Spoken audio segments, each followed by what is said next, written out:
I never thought a birthday could hurt this much. But when I stood there holding the keys to my brand new lake cabin, the first real accomplishment I had ever done entirely on my own, I realized something. For years, my own family had treated my birthday like a minor inconvenience, something they would casually forget or ignore unless it benefited them. But this year, when they found out about the cabin, suddenly I became important. Suddenly my phone wouldn't stop ringing. Suddenly they cared, or pretended to care. And I'm standing here wondering, was I wrong for what I did next? Or would you have done the same if you were in my place? Because I swear, what happened this year made every forgotten birthday feel like a blessing compared to the truth I found out about my family. So tell me, am I the villain? Or were they always rotten underneath, and I'm only now seeing it clearly? It didn't start this year. It started way back when I was a kid, somewhere between turning 8 and turning 18. My family was the type that celebrated loud, big, extravagant birthdays. For other people, not for me. My older brother, Daniel, always got the works: balloons, banners, a huge cake with custom frosting, expensive gifts, all the cousins and neighbors invited. My younger sister, Lena, always had themed parties, professional decorators, personalized cupcakes, and long guest lists. Me? I got a store-bought cupcake with a candle shoved in it, and a distracted, happy birthday. If they remembered it all, some years they didn't. Some years they literally forgot until the next day, when my mom would laugh awkwardly and say, "Oh no, we missed it." "Sorry, sweetheart. We'll do something later." Even though later never came. And I don't know if you've ever felt invisible inside your own house on your own birthday. But it's a special kind of sting. A kind that sits under your skin for years. I used to think maybe I was overreacting. Maybe they were just busy. Maybe I was the quiet kid. The one who didn't demand attention the way Daniel and Lena did. But that excuse didn't explain everything. It didn't explain why my grandmother mailed gifts to every grandchild except me. Why my aunts always posted huge Facebook status updates celebrating Daniel and Lena but never once mentioned me. Why every time I tried to plan something small for myself, they would roll their eyes or say they were too tired or too busy. When Daniel turned 15, he got a new bike. When I turned 15, I got a pair of socks. When Lena turned 13, she got a whole spa day. When I turned 13, they went out to dinner, without me, and brought back leftovers like that made up for it. But even with all of that, I still loved them. I still convinced myself that family was family, and maybe I wasn't meant to be celebrated. Maybe I was just extra. But as I got older and moved out, something changed inside me. I started experiencing what it felt like to be valued by people who weren't blood. Friends remembered my birthday. Coworkers brought me cupcakes. My roommate decorated the living room one year, and that chipped away at this belief I had carried for years, that maybe I didn't deserve celebration. Slowly, I realized I did deserve it. Maybe I always had. When I finally began earning real money, after years of struggling, saving, working double shifts, and grinding behind the scenes, I promised myself one thing. I would give myself something big one day. Something no one could ignore, something that screamed, I exist, and I matter. That promise stuck with me through every headache and every bill and every late night. And this year I finally made it happen. I bought a lake cabin. A full, beautiful, peaceful property tucked between pine trees and still water, with a wraparound porch and huge windows that let sunlight spill into every corner. It was perfect. It was mine. And most importantly, I signed the closing papers 1 week before my birthday. I didn't plan it that way on purpose. It just happened to line up, but part of me secretly loved the symbolism. For the first time in my life, I had something worth celebrating, even if I was the only one doing the celebrating. At least, that's what I thought. But then my family found out. It started with Daniel seeing a photo I posted online. Nothing big, just a picture of the cabin porch at sunset. He immediately called me, which was strange because he almost never calls unless he wants something. At first his tone was upbeat, overly excited, way too enthusiastic for the brother who once told me he forgot I existed during exam week. He asked about the place, how much it cost, how big it was, and then, casually, asked what I was doing for my birthday. I knew right then something was off. Daniel never remembered my birthday without my mom texting him a reminder. And even then, half the time he didn't bother. Then Lena started texting me too, sending me old pictures of us as kids, and writing sentimental little messages that felt copied from Pinterest. I'm not stupid. I know when someone is love bombing me, and both of them doing it at the same time. It felt like the sky should have cracked open because something unnatural was happening. Sure enough, the next message from Lena read, Sue, are you doing anything at the cabin on your birthday? we would love to come. It looks so relaxing. Right? She and Daniel hated nature. They hated places without Wi-Fi strong enough for streaming and hated anything remotely quiet. And suddenly they wanted to spend my birthday at a lake cabin. Please. But I stayed polite. I told them I hadn't decided yet. I didn't tell them about the little plan I had been forming. Because this year, I wanted to spend my birthday alone. I wanted no expectations, no disappointment, no forced smiles, no people who remembered me only when I had something shiny to offer. I wanted to sit on that deck with a hot drink, watch the lake shimmer under the morning sun, and feel proud of myself. Just me, no one else. And I didn't feel guilty about it. Not at first. Then my mom caught wind of the cabin. She called me sounding like she had just won a lottery ticket. She said she was so proud. And so impressed. Which were words I could count on one hand hearing from her my whole life. She asked when we were going to celebrate my birthday, as a family, saying it was tradition, and we always do something together. I almost laughed when she said that. What tradition? Ignoring me, forgetting me, acting like my birthday was an obligation. But instead of exploding, I just said, I don't know yet. I haven't planned anything. Which was true, at least in the sense that I hadn't told them my plan. The following days things escalated fast. My aunts, uncles, cousins, people who had never once messaged me on my birthday, started blowing up my phone. We should all come to the cabin. Let's make it a family trip. We're so happy for you. You must be so excited to share it with us. Share. That word kept popping up, again and again, like some kind of family mantra. Share. Share your cabin, share your space. Share your achievement. Because apparently it didn't really count unless they were there to claim a piece of it. And suddenly I was back to feeling 8 years old, watching Daniel blow out candles on his giant cake while I sat quietly with my stale store-bought cupcake. The same sensation, like I was background decoration in my own life. But now I was an adult. Now I had boundaries. And whether they liked it or not, I had every right to choose how I wanted to spend my birthday. But that didn't stop the guilt from creeping in. First it was my mother sending messages like, it would mean a lot to the family. Then my aunt saying, we've never asked you for anything. Then Daniel writing, you're being dramatic, it's just one weekend. And the final blow, my grandmother sending a voice note. Her first message to me in months, saying she'd love to finally see the place everyone's talking about. Everyone's talking about. The cabin had existed in their minds for less than a week, and already it felt like they were trying to invade it. Suddenly the cabin wasn't a symbol of my hard work anymore. It became a magnet pulling in every selfish intention my family had ever had toward me. But even with all of that, I still didn't want to hurt anyone. I know that sounds naive. Maybe it is. But when you grow up with a family that constantly makes you feel like an afterthought, you get used to grabbing onto crumbs of attention and trying not to rock the boat. So I wavered. I thought maybe I should let them come.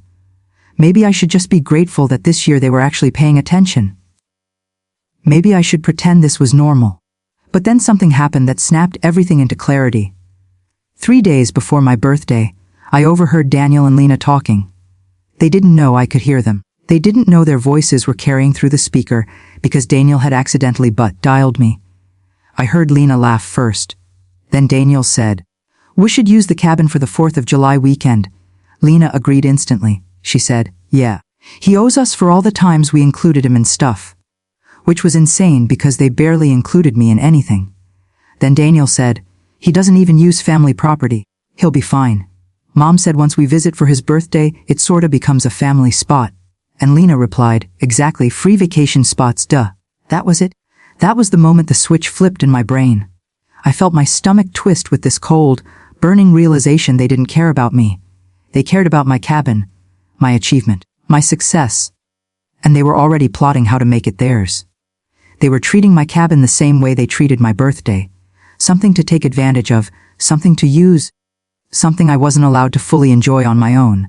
I hung up before they realized the call was still active. I stared at the cabin keys in my hand, my fingers going numb around the metal. They saw me as a resource, a doormat, an opportunity. I wasn't a person to them, I was access. And for the first time in my life, I felt this anger rise in me so strong I could taste it. This year would be different. This year, they wouldn't get to walk all over me. This year, my birthday would belong to me. So I made my decision. I would go to the cabin alone. No explanations, no apologies, no guilt. 2 days before my birthday, my family group chat blew up again with plans, recipes, packing lists, talk about sleeping arrangements, who would bring lawn chairs, who would sleep in which bedroom, who would bring board games. They were planning a full family weekend at my cabin, as if it was already theirs. They didn't even ask me if I was okay with any of it. They didn't ask what I wanted. They didn't even mention my birthday anymore. They treated it like a convenient excuse for a family getaway. I didn't reply. And because I didn't reply, my mother called me 15 minutes later sounding impatient. She asked what time we'd all be meeting at the cabin, as if everything had already been finalized. I took a deep breath and said, "Actually, I'm spending my birthday alone this year." Then she said, "What? I'm going by myself?" I said. "I want this year to be quiet." She didn't take that well.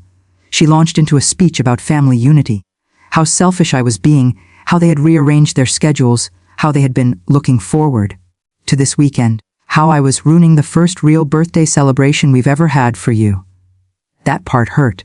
Not because she was right, but because she was using the very thing they had denied me my whole life as a weapon. I calmly reminded her that they were the ones who had ignored my birthdays for decades. She gasped like I had slapped her. She denied it. She twisted events. She claimed I misremembered. She said I was always so emotional. That was her go-to phrase whenever she didn't want to take responsibility. But I didn't budge. I told her I wasn't hosting anyone. Then I hung up, turned my phone off, and started packing. For once, I wasn't going to let guilt drag me down. But, of course, things didn't end there. The next day, one day before my birthday, my father called.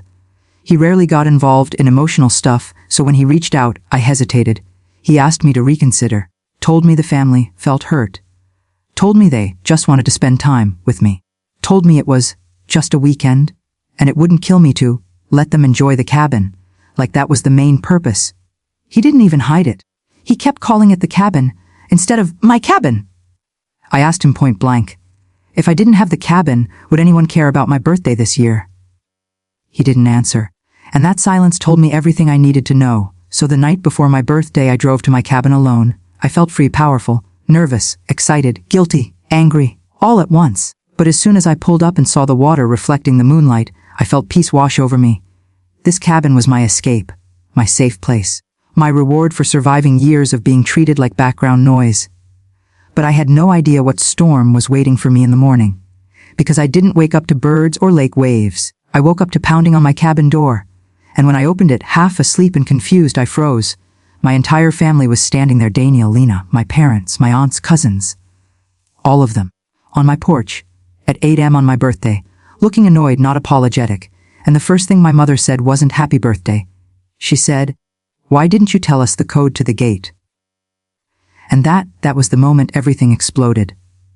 When my mom stood there demanding to know why I hadn't given them the gate code, I felt something inside me snap, not in an explosive way but in a quiet bone, deep icy way that suddenly made every forgotten birthday, every ignored moment, every time they brushed me aside, come rushing back like a giant wave crashing over my chest. I blinked at them, still in shock that they had actually shown up uninvited, and not just uninvited, angry at me for not preparing the place for them. My mother folded her arms like I was a child who refused to share my toys. "We had to wait outside for 20 minutes, she said, as if that was the worst injustice she had ever experienced. It wasn't even 8 in the morning, my birthday morning, and instead of hearing, "Happy birthday," I was being scolded for not giving them access to something they had no right to. Before I could even speak, Daniel pushed past my mother and said, "Can we go inside? We're freezing." He didn't even wait for an answer. He just brushed by me, stepped into my cabin, and started looking around like he was inspecting property he was thinking of buying. Lena followed him, making some loud dramatic noise about the long drive, complaining like this wasn't something they had forced on themselves. But what struck me the most wasn't their entitlement. It was the total lack of acknowledgement. Not happy birthday, not good morning, not even a basic greeting. They just pushed in as if they had every right. My father walked in next, patting me awkwardly on the shoulder, muttering, "You know how your mother gets?" As if that excused the fact that they had essentially ambushed me. I stood there frozen for a good 30 seconds before closing the door and telling myself to breathe. I kept thinking, this is my birthday. This is my cabin. I get to choose how this day goes. But as soon as I walked into the living room, the chaos had already started. My aunts were rearranging my furniture without asking, talking about where the kids could sleep. My cousins were opening cabinets in the kitchen looking for snacks. Lena was already recording Instagram stories, showing off the lake view as if it belonged to her. Daniel was complaining that the internet wasn't fast enough. And my mom. She had already unpacked groceries on the counter like she owned the place. She looked at me and said, "You should have told us earlier so we could coordinate better." Coordinate what? A takeover. Something in me cracked. "Why are you all here?" I asked, my voice shaking between anger and disbelief. My entire family froze for a moment like I had just spoken an alien language. My mother blinked rapidly. "We're here to celebrate you," she said dramatically, as if she was some saint who had sacrificed her time for me. "We thought it would be nice to spend your birthday as a family." And then she said something that made my stomach twist. "You owe us that much?" "Owe them? Owe them for what? For ignoring me for decades. For forgetting me. For treating me like a placeholder. For using my cabin as a free vacation home." My father stepped forward, trying to smooth things over. "Come on," he said. "Don't start the morning like this. We drove all the way out here. Just let us enjoy the weekend." He said it like I had no say in the matter. Like my boundaries didn't matter. Like their decision to invade my space overrode my right to say no. I took a deep breath and said the words I should have said years ago. "No. I didn't invite you. I told you I wanted to be alone. You can't just show up and take over my cabin." Daniel scoffed loudly and said, "Stop being dramatic," while Lena muttered, "Seriously. This is embarrassing," under her breath. My mother slapped her hand on the counter and yelled, "We are your family!" The way she said family felt like a threat, not comfort. "You only remembered my birthday because of the cabin." I told them, "If I hadn't bought this place, none of you would be here. None of you would care. Every single year, you ignored me, and now suddenly you all show up together. Don't pretend this is about me." My words hung heavy in the air.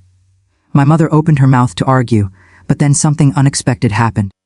Daniel laughed, a cold, cruel laugh that made my skin crawl. "Fine," he said, shrugging. "Yeah, we came for the cabin. So what? It's not like you ever do anything fun with us. This place is perfect for family trips and you're acting selfish." I felt heat rise in my chest. "It's my cabin," I said. "I bought it. With my money. This is not a community property." Daniel rolled his eyes and said, "Oh, please, don't be like that. You barely even talk to us. This is your chance to be part of the family for once." My jaw tightened. "No," I said. "This is my chance to have a peaceful birthday for once." Lena stepped in next with her fake sweet voice. "Look," she said, "we already planned everything. We brought food. We brought decorations. We even brought a cake. Can you not ruin this?" She held up a store-bought cake like it was some kind of golden trophy. I stared at it and felt my chest tighten, not because it was a nice gesture, but because it felt like a performance. A setup. An attempt to make themselves look good while ignoring everything I had actually said. I asked them one last time to please leave. My voice wasn't loud. It wasn't emotional. It was calm. Lost. Tired. My mother exploded again, accusing me of being ungrateful, disrespectful, dramatic, cold-hearted. My aunts backed her up. My cousins whispered among themselves. Daniel sat on the couch, legs spread wide like he was already settling in. Lena started texting on her phone, complaining to her boyfriend about my attitude. And that was when I realized something very important: they weren't going to leave. Not willingly. They had decided this was happening, and they didn't care how I felt. They didn't see me as a person with boundaries. They saw me as access. Access to a lake cabin. Access to a free vacation. Access to something they didn't work for. So I walked outside. I stood on the porch, looking at the lake, trying to calm myself down before I did something I'd regret. I heard their voices inside, loud, chaotic, dismissive, talking about me like I wasn't even there. My chest tightened with each word. And then suddenly, a strange calm washed over me. I realized I wasn't powerless. Not anymore. I had something I never had before: control, and they hated that. They expected me to fold the way I always did, to stay quiet, to let them take over. But this time I wasn't that kid anymore. I walked back inside and said, "Everyone, I need you to step outside. Right now?" My mother scoffed. Daniel didn't move. Lena asked why, like I was inconveniencing her. My father sighed and said, "Can we not do this?"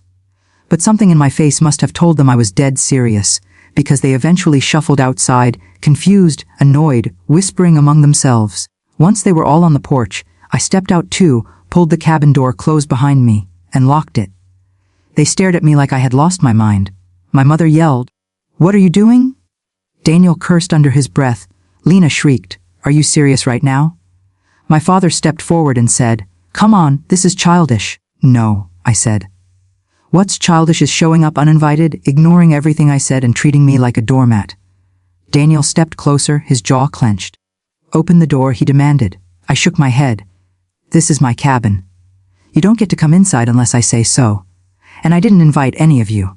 My mother started yelling again, but I spoke over her. "Listen carefully. You all can leave now, peacefully, or I'm calling the police for trespassing." That got everyone's attention. My father frowned. "You wouldn't dare?" I looked him dead in the eyes. "Try me. You have to understand something. I'm not confrontational. I'm not loud. I'm not dramatic." But in that moment, for the first time in my life, I felt powerful in front of my family. Like I finally had something they couldn't take. Something that forced them to see me, not as a background character, not as an afterthought, but as someone who mattered. They didn't know how to respond. My aunts started whispering urgently. My mother tried guilt-tripping me again, saying things like, "We just wanted to celebrate you," and "You're being ungrateful," and "What came all this way?" Daniel called me crazy. Lena said I ruined everything. But none of it worked anymore. Their magic had worn off. I stepped back and repeated, "Leave." And for the first time I can remember, they listened. Not because they respected me, but because they realized I wasn't bluffing. Because they realized they couldn't force their way into my life anymore. Daniel stormed off first, muttering curses. Lena followed, dramatically wiping her fake tears. My aunts kept giving me dirty looks. My cousins looked awkward. My grandmother, surprisingly, just shook her head like she'd expected this outcome all along. My mother was the last to leave. She turned to me and said, "You'll regret this." I looked her in the eye and said, "No, I won't." Then she walked away. When their cars finally disappeared down the road, the silence settled over the cabin like a heavy blanket. I stood there on the porch, the lake reflecting the morning light, and I felt something break inside me, not in a painful way, but in a freeing way, like chains falling off. I went back inside, locked the door, sat on the couch and let myself breathe. The rest of the day was quiet, peaceful. I cooked breakfast for one. I read a book. I walked by the water.